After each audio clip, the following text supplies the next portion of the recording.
मुनावर फारूकी की बहन घर के अंदर आई और उनको देख के मुनावर बहुत बुरी तरीके से फूट फूट के रोने लगे। और ऑब्वियसली रोना बनता भी था, क्योंकि पिछले कई दिनों से मुनावर फारूकी की जो हालत हो रही है, जिस तरीके से मुनावर की क्लास लग रही है कंटिन्यू, कभी आयशा आके क्लास लगा के चली जाती है, कभी घर वाले पीछे पड़ जाते हैं, कभी मुनावर को सबके सामने बात नहीं करने दिया जाता है, सॉरी मुनावर को अकेले में बात नहीं करने दिया जाता है, एक पंचायत लगती है।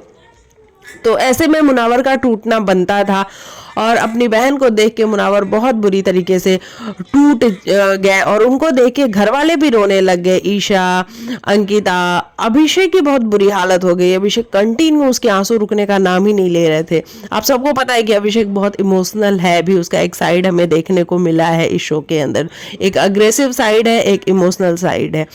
तो ऐसे में मुनावर की सिस्टर ने मुनावर को समझाया कि भाई तू क्या कर रहा है, तू लोगों को क्यों एक्सप्लेन करने जा रहा है, और आयशा से तू एक डिस्टेंस मेंटेन करके रख, क्योंकि वो हर कोने में बैठ के तेरी चुगली करती है, तेरे बारे में बिचिंग करती रहती है। तू उसको कोई एक्सप्लेनेशन मत दे। और ये तू दुनिया का इकलौता आदमी है क्या जो डाइवोर्सी है और जिसने भाई गर्लफ्रेंड्स जिसकी हैं, जिसका ब्रेकअप हो चुका है।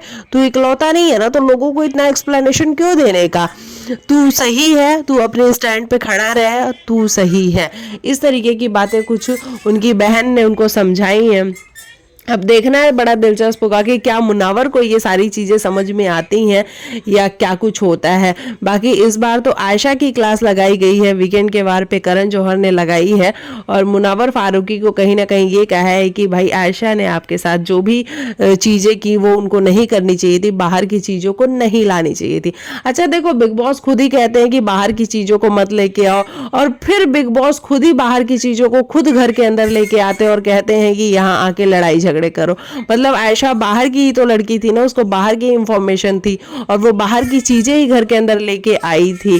तो ये बिग बॉस का यहाँ पे होता है ना कि डबल स्टैंडर्ड, वो नजर आता है। बाकी आपको क्या है कहना, कमेंट में लिखना।